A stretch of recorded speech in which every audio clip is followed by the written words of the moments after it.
अरे बच्चों, कैसे हैं आप लोग।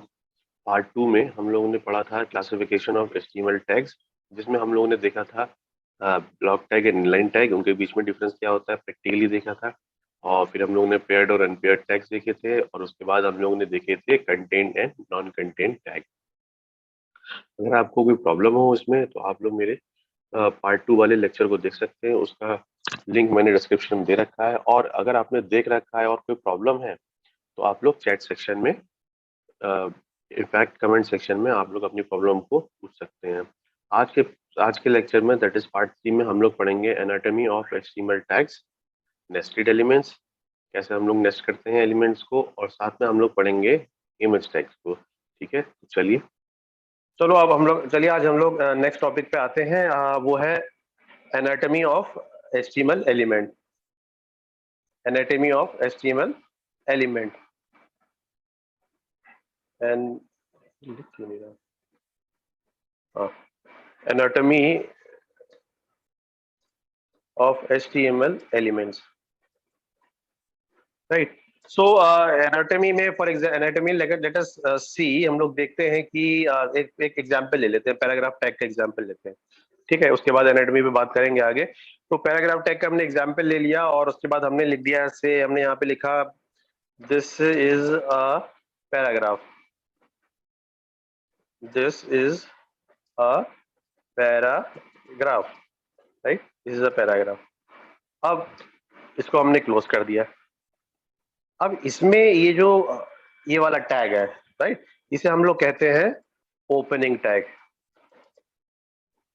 ओपनिंग टैग, राइट, कौन सा टैग कहते हैं इसे? हम लोग कहते हैं, we call it opening tag. ठीक है, उसके बाद आता है इसमें बीच में जो कंटेंट लिखा हुआ है, ये वाला पार्ट, इसको हम लोग कह देते हैं कंटेंट, राइट। ये क्या होगा? ये हो गया कंटेंट ऑफ द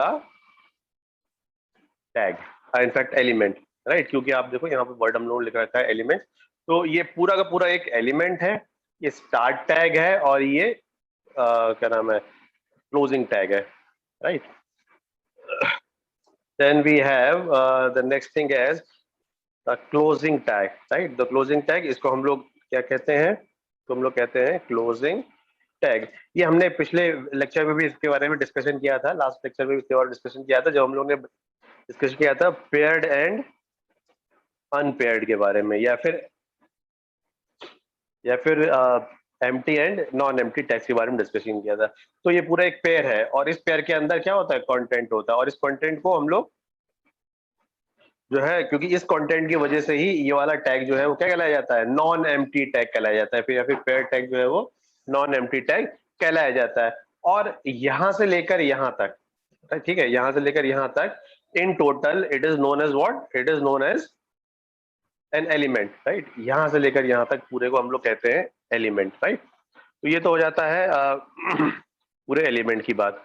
ठीक है, अब एलिमेंट के साथ हम एडिशनल, ये तो हम लोगों ने कंटेंट दे दिया, अब एलिमेंट के साथ हम एडिशनल इंफॉर्मेशन क्या दे सकते हैं? आपको याद होगा लास्ट टाइम पे हम लोगों ने, लास्ट लेक्चर में हम लोगों ने एक स्टाइल नाम का हमने कुछ लिखा था, इस तरीके से स्टाइल लिखा था, और हम लोगों ने फिर लिखा था background colour, background GROUND, background hyphen colour colon, है ना। कोलन के बाद हमने यहाँ पे लिख दिया था रेड, इस तरीके से, right? तो ये क्या है? ये है एट्रीब्यूट, ठीक है, इसको हम लोग कहते हैं यहाँ पर, ये जो स्टाइल है ये एक एट्रीब्यूट है, ठीक है। और एट्रीब्यूट क्या करता है? एट्रीब्यूट का काम सिंपली ये होता है कि वो किसी भी टैग में एक्स्ट्रा इंफॉर्मेशन देने के लिए होता है, राइट। किसके लिए होता है? ये किसी टैग के अंदर एक्स्ट्रा इंफॉर्मेशन प्रोवाइड करने के लिए होता है, ठीक है।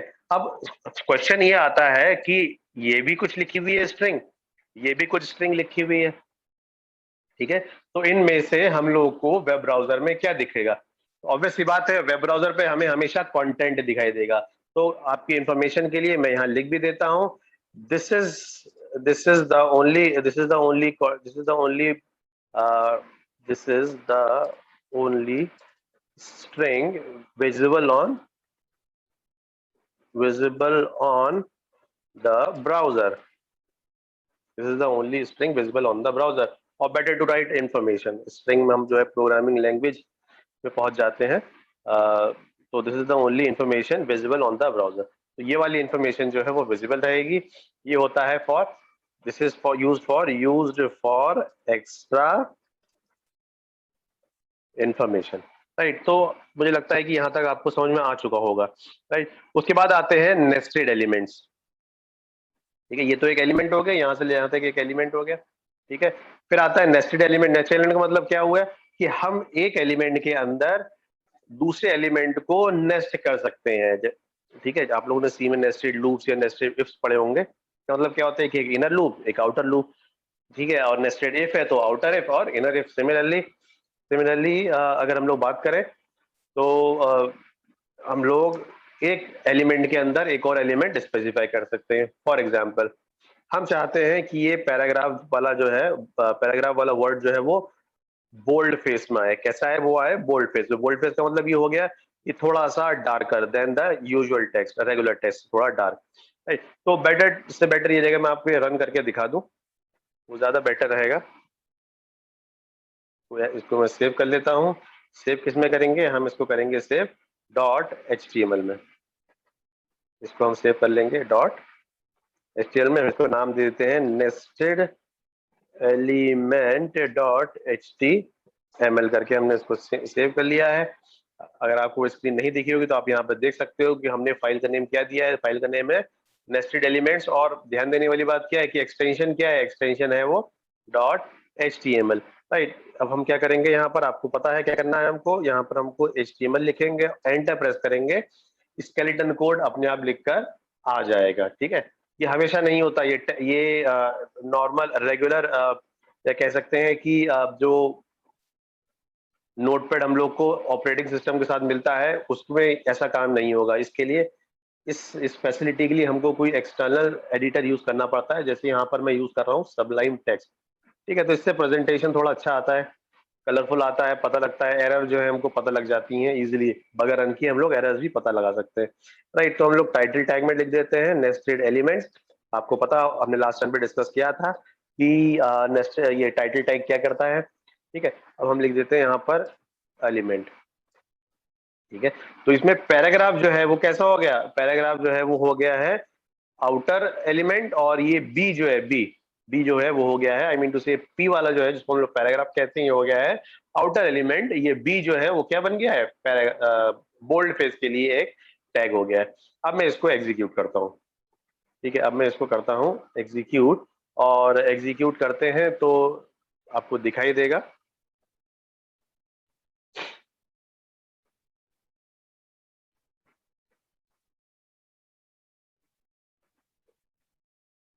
Give me a second. ये नेस्टेड एलिमेंट .html ये डिस्प्ले नहीं हुआ है। देखें क्या इसमें प्रॉब्लम आई है। Let me see that. Nested, अच्छा हमने सेव नहीं किया। इसको सेव करना बहुत जरूरी है। अगर आप सेव नहीं करोगे तो जो है आप जो है प्रॉपर तरीके से डीबग नहीं कर पाओगे और टैग क्या नाम है ब्राउजर पे प्रॉपर तरीके से रन भी नहीं करेगा। और ये देखिए पैराग्राफ जो है वो कैसे आ गया। मैं इसको जूम करके आपको दिखा देता हूँ। पैराग्राफ कैसे आ गया? पैराग्राफ बोल्ड फेस में आ गया, राइट। तो इसका मतलब क्या है कि ये तो एक पूरा यहाँ से लेकर यहाँ तक टैग है। कौन सा टैग है? मतलब कौन सा एलिमेंट है? पैराग्राफ एलिमेंट है। ठीक है, और उसमें हम लोगों ने नेस्ट कर दिया है किससे? एक क्या नाम है, एक दूसरे टैग से। वो टैग क्या है? वो दूसरे एलिमेंट से नेस्ट कर दिया हमने इसके अंदर, वो था बोल्ड फेस के लिए। अब यहाँ पर थोड़ा समझने वाली बात है। ठीक है, क्या समझने वाली बात है? आप खुद ही इसका आंसर दे लोगे। मैं थोड़ा सा इसमें चेंज करूंगा और उसके बाद आप इजीली आंसर दे सकते हो। मैंने background colour is equal to red कर दिया। ठीक है, मैंने बैकग्राउंड कलर रेड किया। अब मैं फिर से इसको रन करता हूं। अब देखो ये पूरा का पूरा एक ब्लॉक कवर हो गया। तो आई होप आप समझ रहे होगे मैं आपको क्या बताना चाह रहा हूं यहाँ पर, कि जब भी हम लोग नेस्टिंग करेंगे, तो नेस्टिंग में हमेशा हम क्या यूज करेंगे? कॉम्बिनेशन यूज करते हैं ब्लॉक और इनलाइन टैग का। ठीक है, फॉर एग्जाम्पल हमने सपोज की यहाँ पर भी एक ब्लॉक टैग ले लिया। फॉर एग्जाम्पल हम लोग ने भी यहाँ पर भी एक ब्लॉक टैग ले लिया। तो अब आप देखिए आउटपुट क्या आता है। आउटपुट आप देखेंगे तो देखिए दो अलग अलग ब्लॉक्स आ गए। दिख रहा है आपको कि नहीं दिख रहा है? ठीक है, इसको और कैसे वेरीफाई कर सकते हैं हम लोग, तरीका मैंने आपको बताया था। आप क्या करो, बैकग्राउंड कलर दे दो इस पे, तो हम बैकग्राउंड कलर दे देते हैं। ठीक है, बैकग्राउंड कलर हमने दे दिया, इसको फिर से बैकग्राउंड कलर दे देते हैं। और बैकग्राउंड कलर में इसको हम, एक मिनट, बैकग्राउंड कलर होता है, ठीक है, सीएसएस की प्रॉपर्टी होती है, बताएंगे सीएसएस जब आपको इन डिटेल बताएंगे। तो बैकग्राउंड कलर, और उसके बाद हमने इसको दे दिया से सम येलो कलर, येलो कलर दे दिया। ठीक है, अब फिर से रन करते हैं हम आपके लिए। अब देखिए दो अलग अलग ब्लॉक्स हैं, ठीक है ना। तो आपको ये वेरीफाई हो गया कि हम जब भी नेस्टेड करेंगे, जब नेस्टेड यूज करेंगे, तो हम हमेशा ब्लॉक टैग के अंदर इनलाइन टैग को ही, या ब्लॉक एलिमेंट्स को ब्लॉक एलिमेंट्स के अंदर इनलाइन एलिमेंट्स को ही नेस्ट करेंगे। वजह आपको समझ में आ गई है क्यों ऐसा करेंगे, ठीक है। इनलाइन के अंदर आप ब्लॉक कर सकते हो, लेकिन फिर प्रॉब्लम है कि इस तरीके से अलग अलग ब्लॉक्स में आपको डिस्प्ले हो जाएगा डेटा। अब डिपेंड करता है कि आपको डेटा कैसे डिस्प्ले कराना है। अगर आपको डिफरेंट ब्लॉक्स में डेटा डिस्प्ले कराना है तो आप इनलाइन के अंदर ब्लॉक यूज कर लीजिए, बट अगर आपको सिंगल ब्लॉक में एलिमेंट को डिस्प्ले कराना है, कंटेंट को डिस्प्ले कराना है, तो उस केस में आपको ब्लॉक के अंदर इनलाइन एलिमेंट्स को ही यूज करना पड़ेगा। तो ये जैसे जैसे आप इसको प्रैक्टिस करते जाएंगे, आपको ये चीज क्लियर होती जाएगी। ठीक है, अब अब हम आते हैं अब हम आते हैं एनेट इस पे अपना सिलेबस के टैग्स पे आते हैं। और सबसे पहला टैग जो हम लोग पढ़ने जा रहे हैं वो है इमेज टैग, राइट। तो मैं क्या करता हूँ, अलग से एक और फाइल बना लेता हूँ, उसको सेव कर देता हूँ, और इसको मैं नेम दे देता हूँ image.html। ठीक है, image.html। अब आपको आंसर करना है कि img टैग ब्लॉक टैग है कि इनलाइन टैग है, या फिर आप क्या आंसर करोगे। आप आंसर करोगे, खुद से बताना है आपको अपने दिमाग में रख के, कि पॉज करिएगा, सोचिएगा और बताइएगा, वीडियो को पॉज करके सोचिएगा, बताइएगा कि ये किस टाइप का एलिमेंट है। मैं पहले कोड लिख दूं, ठीक है। कोड लिख दिया मैंने, HTML मैंने लिख रहा हूँ यहाँ पे, HTML, राइट, HTML। ठीक है, और यहाँ टाइटल में लिख देते हैं इमेज एलिमेंट, ठीक है, इमेज एलिमेंट। और थोड़ा सा इसका इंडेंटेशन सही कर लेते हैं ताकि थोड़ा रीडेबल हो जाए। नहीं भी करेंगे तो भी कोई प्रॉब्लम नहीं है, बस थोड़ी रीडेबिलिटी को प्रॉपर करने के लिए ये काम मैं करना प्रेफर करता हूँ, कर भी लेना चाहिए, मैं आपको ये रेकमेंड करता हूँ। ठीक है, अब हम लोग जो इमेज टैग की बात कर लेते हैं, IMG टैग। ठीक है, IMG टैग हो गया। अब IMG टैग देखिए, मैंने IMG टैग यहाँ पे लिखा है। तो अब आप थोड़ा वीडियो को पॉज कीजिए, पुराने वीडियो में जाके देखिए, ये दिमाग लगाइए कि ये इमेज टैग पेयर्ड एलिमेंट है या फिर अनपेयर्ड एलिमेंट है, पहली चीज। ठीक है, तो आपने दिमाग लगा लिया होगा अब तक। ये IMG टैग जो है एम्प्टी एलिमेंट है या फिर अनपेयर्ड एलिमेंट है, कैसे पता लगा, क्योंकि इसका क्लोजिंग टैग नहीं है। अब क्लोजिंग टैग नहीं है तो कंटेंट भी नहीं होगा, राइट। तो इमेज SRC। अब SRC क्या होता है, SRC में हम वो पाथ देते हैं, वो पाथ देते हैं जो जिस उस पर, आई मीन टू से, उस पर्टिकुलर फाइल का पाथ देते हैं जिसको हम लोग डिस्प्ले कराना चाहते हैं। और वो फाइल कैसी हो सकती है, .jpeg हो सकती है, .png हो सकती है, .gif हो सकती है, आई मीन टू से कोई भी इमेज का टाइप वाली फाइल हो सकती है। Let us take an example, एक एग्जांपल लेते हैं, ठीक है। एक एग्जांपल लेते हैं कि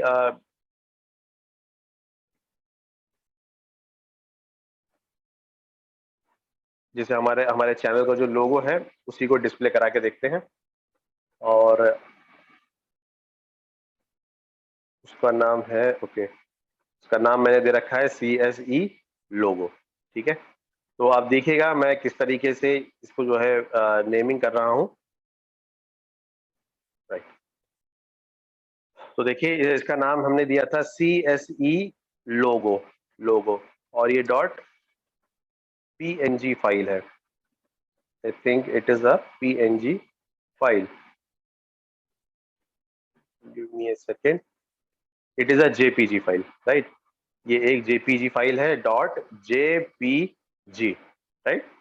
ठीक है, और इसके आगे मैं कुछ कंटेंट लिख दे रहा हूँ, उसे मैं उसके ऊपर कंटेंट लिख दे रहा हूँ कि logo of the channel, channel, right. और इसको मैं थोड़ा सा यहाँ पे ले आ रहा हूँ ताकि आप थोड़ा ये दिमाग लगाइएगा कि ये ब्लॉक टैग है कि what you called inline tag है। ठीक है, इसको मैं प्रोग्रेस को मैं रन करता हूँ, नहीं मैंने दिया है image.html। ठीक है, अब आप देखिएगा इसको यहाँ पे डिस्प्ले होगा।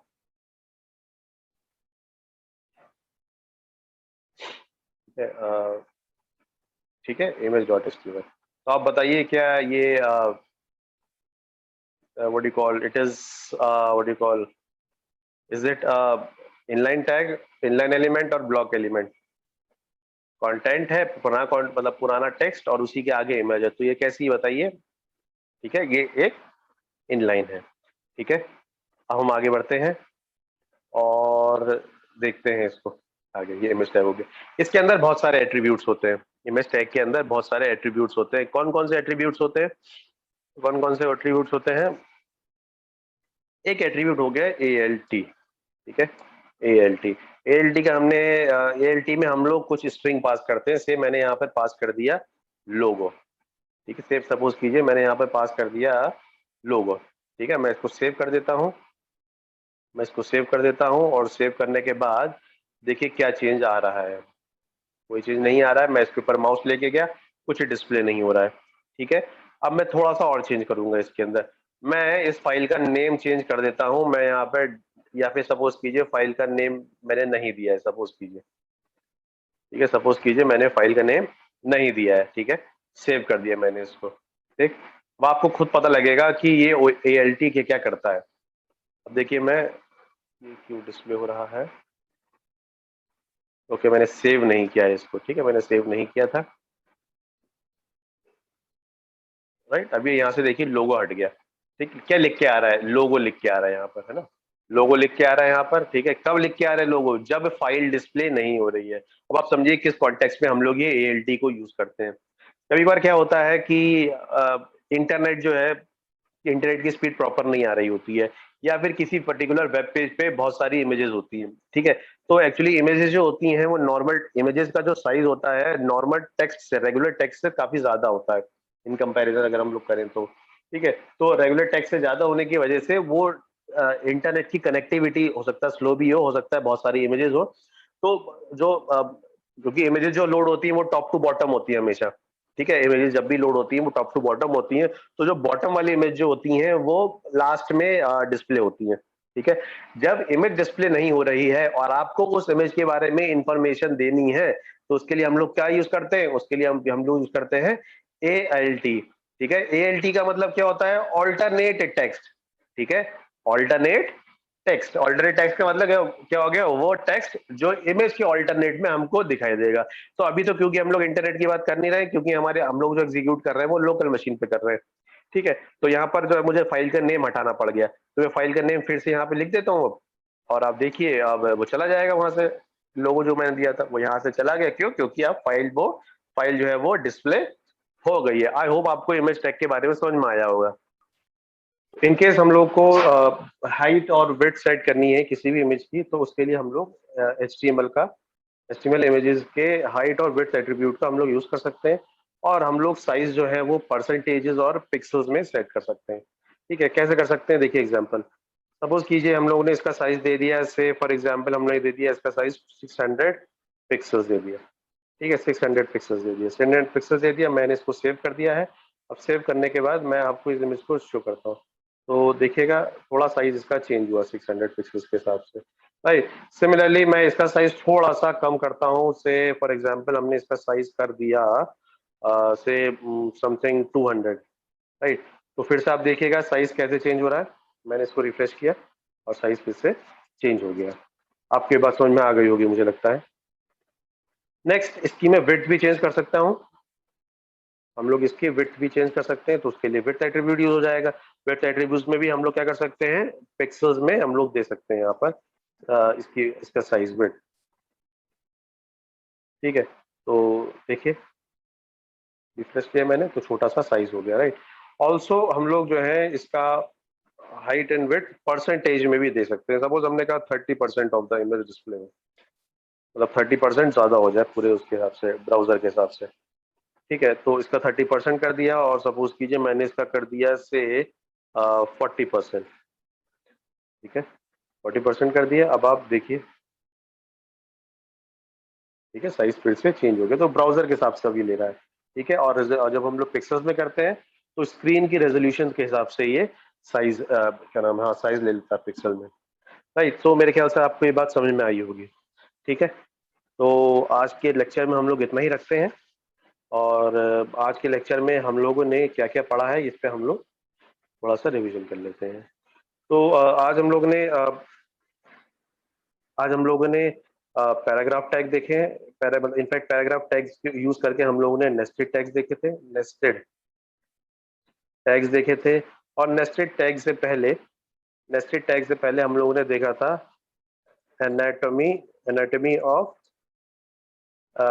HTML elements, anatomy of HTML element. उसके बाद हम लोगों ने नेस्टेड टैग्स देखे थे। कॉम्बिनेशन नेस्टेड टैग में हम लोगों ने देखा था combination of paragraph and what you called bold tag का, राइट। और पैराग्राफ बोल्ड टैग का मतलब ये हो गया कि हम लोगों ने ब्लॉक टैग और इनलाइन टैग को हम लोगों ने नेस्ट करके देखा था, राइट। और उसके बाद हम लोगों ने देखे इमेजेस को कैसे हम लोग इंक्लूड करते हैं अपने HTML पेज के अंदर, राइट। तो आज के लेक्चर में इतना ही रखते हैं। नेक्स्ट लेक्चर में हम लोग पढ़ेंगे, नेक्स्ट लेक्चर में दैट इज इसका पार्ट जो आया, पार्ट 4 जो आएगा उसमें हम लोग पढ़ेंगे HTML लिस्ट्स, राइट। मैं प्रैक्टिकली सब कुछ समझेंगे। अगर आपको पुराने लेक्चर्स पे अगर देखना है तो आप मेरे पार्ट 1 और पार्ट 2 को व्यू कर सकते हैं। उसमें हम लोगों ने HTML का बेसिक्स और क्लासिफिकेशन ऑफ टैग्स देखे थे। ओके, आज के लिए इतना ही। Thank you.